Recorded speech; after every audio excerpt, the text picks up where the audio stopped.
সুপ্রভাত বন্ধুরা, রাধে রাধে।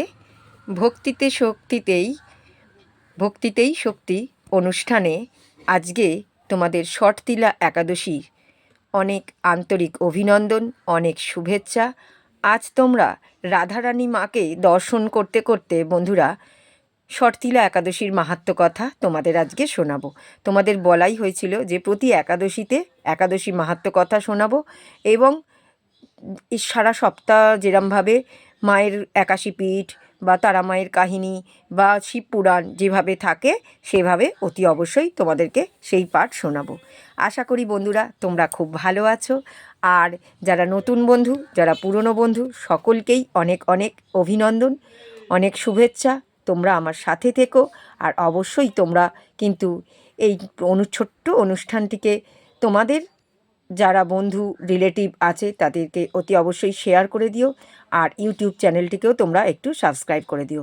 চলো বন্ধুরা, আজকে একাদশীর পুজো করতেও একটু সময় লাগে, তাই বেশিক্ষণ না তোমাদের কাছে কথা বলে শর্তিলা একাদশীর মাহাত্ম্য রাধারানী মাকে দর্শন করতে করতে তোমরা অতি অবশ্যই একাদশী মাহাত্ম্য কথা শোনো। চলো, শর্তিলা একাদশীর মাহাত্ম্য। মাঘ মাসের কৃষ্ণপক্ষের শর্তিলা একাদশী মাহাত্ম্য ভবিষ্যৎ পুরাণে বর্ণিত আছে। যুধিষ্ঠির মহারাজ বললেন, হে জগন্নাথ, মাঘ মাসের কৃষ্ণপক্ষের একাদশী তিথির নাম কি, আর বিধি বা কী, এবং তার কী বা ফল, সবিস্তারে আমাকে একটু বর্ণনা করুন। তখন উনি বললেন, অবশ্যই বলবো, এবং বললেন, হে রাজন, এই একাদশী শর্তিলা একাদশী নামে জগতে বিদিত। একসময় দালভ্য ঋষি মুনিশ্রেষ্ঠ পুলস্তকে জিজ্ঞাসা করেন, মর্তলোকে মানুষেরা ব্রহ্মহত্যা, গোহত্যা, অন্যের সম্পদ হরণ করা ইত্যাদি আদি পাপকর্ম দ্বারা নরকে গমন করে, যাতে তারা নরক গতি থেকে রক্ষা পায়, তা যথাযথভাবে আমাকে উপদেশ করুন। অনায়াসে সাধন করা যায় এমন কোনো কাজের মাধ্যমে যদি তাদের এই পাপ থেকে উদ্ধারের কোনো উপায় থাকে তবে তা বলুন।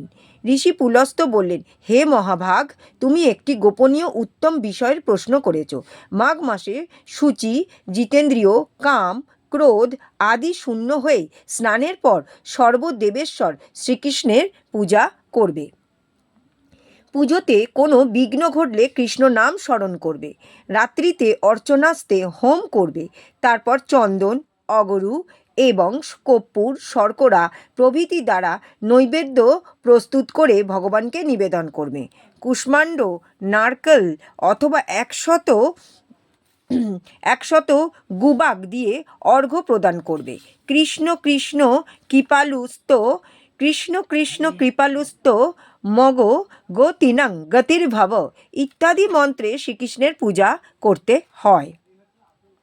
কৃষ্ণ আমার প্রতি প্রীত হন বলে যথাশক্তি ব্রাহ্মণকে জলপূর্ণ কলস, ছাতা, বস্ত্র, পাদুকা, গাভী, তিল পাত্র দান করবে। স্নান দানাদি কার্যে কালো তিল অত্যন্ত শুভ। হে দ্বিজোত্তম, ওই প্রদত্ত তিল থেকে পুনরায় যে তিল উৎপন্ন হয় তত বছর ধরে দানকারী স্বর্গলোক বাস করে। তিল দ্বারা স্নান, তিল শরীরে ধারণ, তিল জল মিশিয়ে তা দিয়ে তর্পণ, তিল ভোজন এবং তিল দান, এই 6 প্রকার বিধানে সর্বপাপ বিনষ্ট হয়ে থাকে। এই জন্য এই একাদশীর নাম শর্তিলা একাদশী। হে যুধিষ্ঠির, এক সময় নারদও এই শর্তিলা একাদশীর ফল ও ইতিহাস সম্পর্কে জানতে চাইলে যে কাহিনী আমি বলেছিলাম তা এখনও তোমার কাছে বর্ণনা করছি। পুরাকালে মর্তলোকে এক ব্রাহ্মণী বাস করত, ঠিক আছে?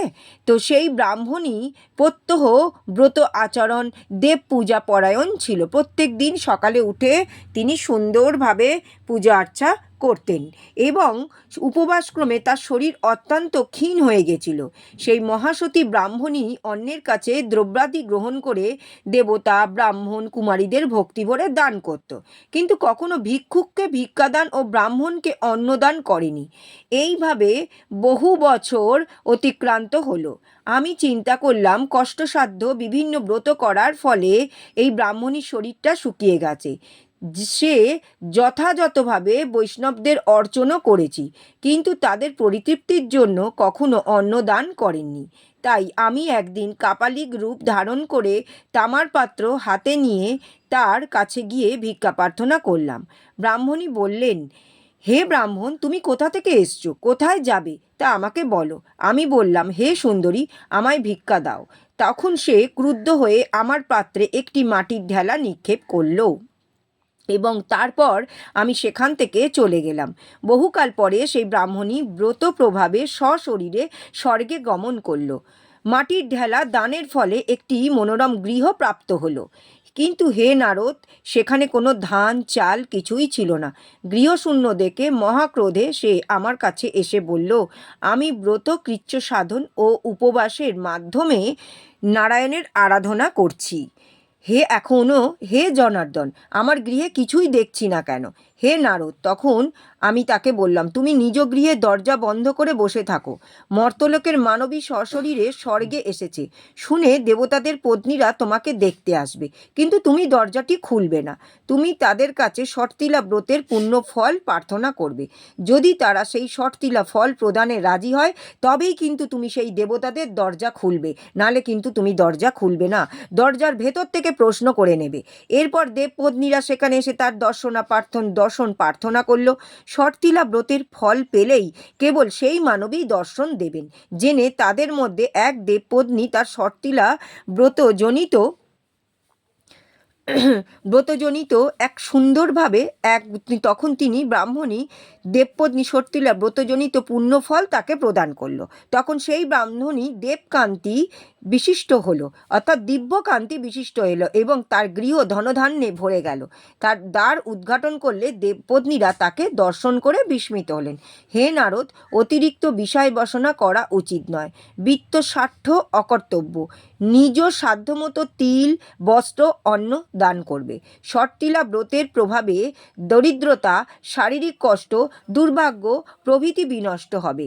এই বিধি অনুসারে তিলদান করলে মানুষ অনায়াসে সমস্ত পাপ থেকে মুক্ত হবে। বন্ধুরা, শর্তিলা একাদশীর মাহাত্ম্য কথা সমাপ্ত হলো।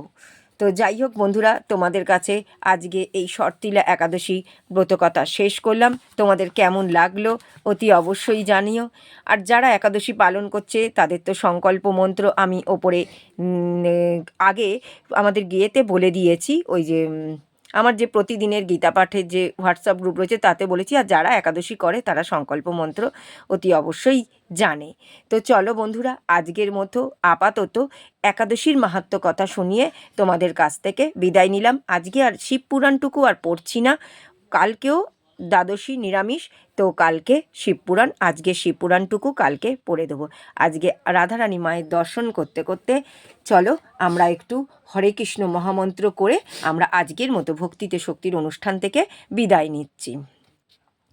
হরে কৃষ্ণ কৃষ্ণ কৃষ্ণ হরে হরে, হরে রাম রাম রাম হরে হরে, হরে কৃষ্ণ কৃষ্ণ কৃষ্ণ হরে হরে, হরে রাম রাম রাম হরে হরে, হরে কৃষ্ণ কৃষ্ণ কৃষ্ণ হরে হরে, হরে রাম রাম রাম হরে হরে। রাধে রাধে বন্ধুরা, হর হর মহাদেব, জয় শ্রীহরির জয়। এই বলে তোমাদের কাছ থেকে বিদায় নিলাম। আশা করি তোমরাও ভালো আছো, আমিও ভালো আছি। শ্রীহরির চরণে যেন আমরা এই নিবেদন করে শ্রীহরির ব্রত পালন করে এইভাবেই যেন আমাদের জীবনটাকে অতিবাহিত করতে পারি। রাধে রাধে।